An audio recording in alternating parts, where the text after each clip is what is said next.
Oi, pessoal. É, Muita gente tem me questionado, ou me perguntado, mais me perguntado do que me questionado a respeito da minha posição frente à situação política do país que a gente vem vivenciando nos últimos anos, né? O que eu, como um estudioso da história, como um educador, como é que eu me posiciono frente aos acontecimentos desses últimos anos, até porque eu mantenho um canal de aulas no YouTube e mantenho um blog, que nos últimos tempos, por uma série de questões pessoais, eu tenho mantido uma produção uma produção menor, né? Uma produção de conteúdo menor. Mas eu acho que é o momento de um certo posicionamento da minha parte aos fenômenos políticos, que são históricos, que ocorreram nos últimos anos. A primeira coisa é que é necessário uma certa cautela. Eu acho que ainda é cedo para uma posição mais definitiva, para alguém chegar aqui e bater o martelo e dizer, olha, esse processo de impedimento sofrido pela presidente Dilma Rousseff teve esse começo, meio e fim e o desenrolar desse processo. Ainda é cedo. Eu me lembro bem, em alguns vídeos, acho que pela internet até, do posicionamento do filósofo Paulo Giraldelli, quando ele sempre lembra da filosofia e pegando o exemplo dado por Hegel do que vem a ser a filosofia, e a filosofia seria aquela coruja que vai alçar voo ao final do dia, né? Então a história, pelo menos a história produzida de forma coerente, ela tem que ter uma postura semelhante à do filósofo, ou seja, o historiador, e aí eu vou ressuscitar as concepções historicistas da história, no sentido da busca da objetividade do historiador, e é muito difícil, ainda mais com a polarização política que se fez presente no Brasil, é difícil se manter objetivo, vislumbrando os fenômenos no nosso entorno, mas eu acho que a postura ainda mais coerente é de observar as coisas a uma certa distância, sem ficar levantando muita bandeira agora, até porque isso é radicalizar uma situação de confronto que eu acredito que não é boa, não é positiva. O Brasil ainda não amadureceu como sociedade para realizar rupturas muito grandes, certo? É diferente dos Estados Unidos.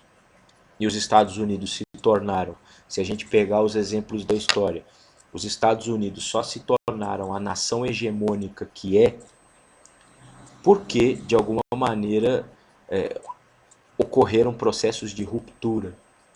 Só que aqueles processos de ruptura, por exemplo, a Guerra Civil Americana, lá em 1865, se não me engano, com Abraham Lincoln, né? A sociedade americana estava madura para aquilo, ou parte dela.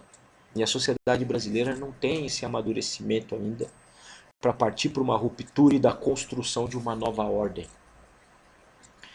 Então, eu acho que a melhor coisa a fazer, a coisa mais coerente, pelo menos eu tenho tentado me manter assim, é como o exemplo hegeliano, lembrado lá pelo Paulo Girardelli, é de observar primeiro as coisas acontecerem, certo?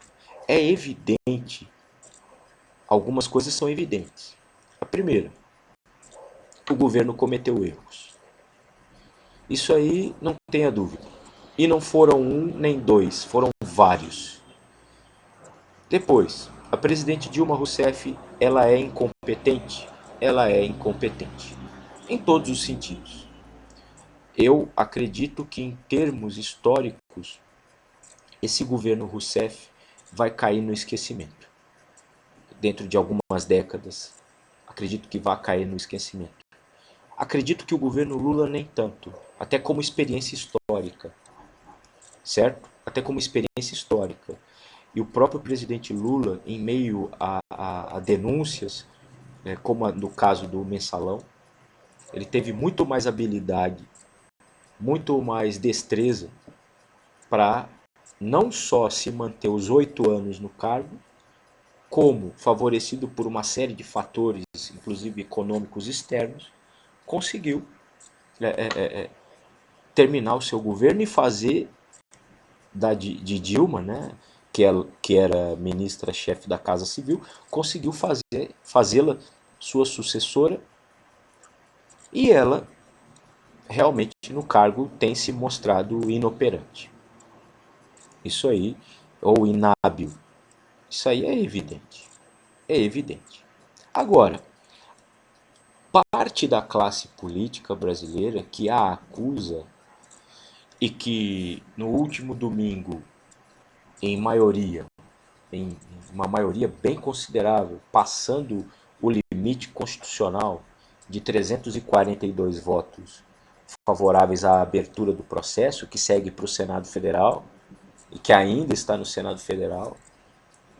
Acho até que há uma certa morosidade do Senado, mas muito em virtude da força que o Partido dos Trabalhadores, apesar de tanta porrada que tem levado nos últimos anos, é um partido forte. Não tenha dúvida que é um partido forte e que tem penetração na sociedade. Em parte da sociedade. Tem. Principalmente nos movimentos sociais. Ou até no establishment, pegar essa palavra, no establishment cultural do país. Então, o Partido dos Trabalhadores, de alguma maneira, se faz muito presente nas instituições universitárias, na educação, nos sindicatos, no show business até, em termos de cultura popular. Então, por isso, por essa força, por essas raízes profundas que foram plantadas no Estado brasileiro, esse processo ele deve ser moroso. Agora, o grande questionamento que, inclusive, setores, aliás, não setores, que até a mídia internacional tem levantado, é que aqueles que questionam o governo, aqueles que foram para a tribuna e disseram sim ao impeachment, muitos deles, muitos, inclusive a esposa é deputada, e ela, de uma forma, parece até coisa do destino, mas ela deu seu voto, de alguma maneira homenageando o marido, que é prefeito de uma cidade do interior de Minas, e no dia seguinte esse homem foi preso por, por, por questões de corrupção, acho que até envolvendo a saúde pública no município em que ele governa. Então, um dos grandes questionamentos é justamente isso, que a classe política desse país, de alguma maneira, ela não tem legitimidade para tomar essas decisões, pra tomar o destino do país nas suas mãos. E daí se fortalece, talvez, o argumento de um novo pleito eleitoral, talvez esse ano, né? Que eu acho uma possibilidade, mas tudo parece caminhar a passos lentos a partir de agora. Mas com certeza o governo Dilma, o PT não, é muito cedo para falar em reflexos desse processo todo para o Partido dos Trabalhadores, como ele vai assimilar isso e como ele vai tentar reverter isso ao seu favor, voltar para as ruas, ou buscar cercar o ex-presidente Lula, como tentar recuperar essa liderança, ou fazer emergir uma nova liderança partidária. Difícil de saber, de apontar. De qualquer maneira, o governo cometeu erros, a atual presidente ela não mostrou a habilidade necessária, não só para se manter no poder, mas também para governar o país. Por isso perde apoio, por isso fica a pecha de mentirosa, porque em épocas eleitorais ela vendeu uma ideia de país que a realidade concreta da vida das pessoas mostra que esse país, vendido na época eleitoral como realidade, é uma pseudo-realidade, a realidade é outra. Vivemos hoje uma situação de desemprego desesperadora de 10 milhões de brasileiros, ou e esses 10 milhões dentro daqueles brasileiros que são parte economicamente ativa da nossa sociedade sem trabalho, os reflexos sociais são tremendos. Eu vivo aqui em Atibaia e a gente observa o impacto disso, por exemplo, na indústria e no comércio, as portas se fechando, as oportunidades de trabalho se rareando, a falta de perspectiva das famílias, certo?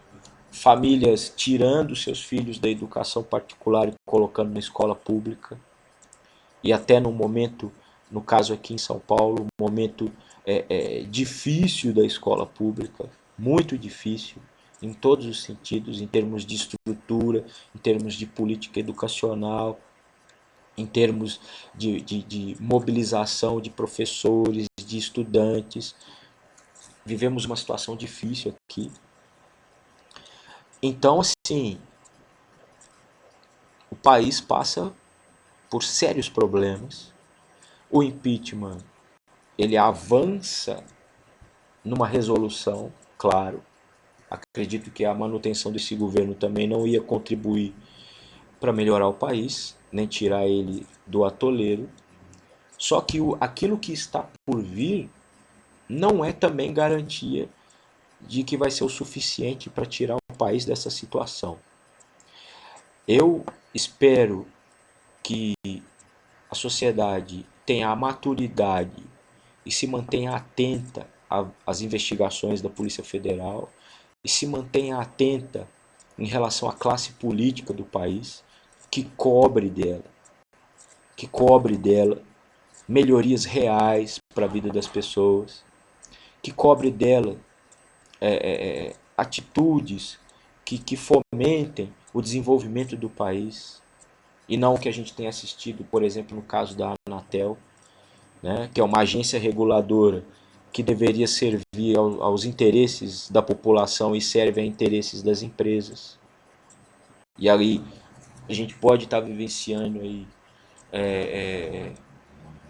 um verdadeiro apagão tecnológico no país, em termos da internet fixa, que está sendo proposto aí, está sendo provavelmente imposto nos próximos meses essa alteração, né? Ao apagar das luzes de um governo que já se arrasta para o final.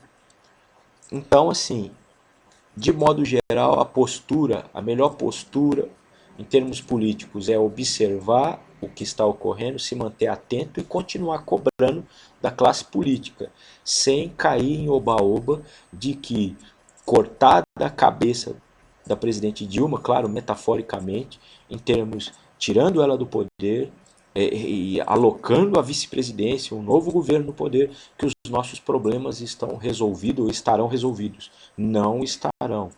Os nossos problemas, né? Primeiro, é ingenuidade acreditar que a atual classe política vá resolver por si mesma os nossos problemas. O povo tem que começar a pegar gosto pela rua e tem que entender que, como somos os maiores interessados na boa condução do país, nós temos que aprender a forçar, a cobrar da classe política que ela efetivamente, no sentido até russoniano, que ela governe pelo povo e para o povo. É isso o que eu tenho a dizer nesse momento, ok? Até uma outra vez.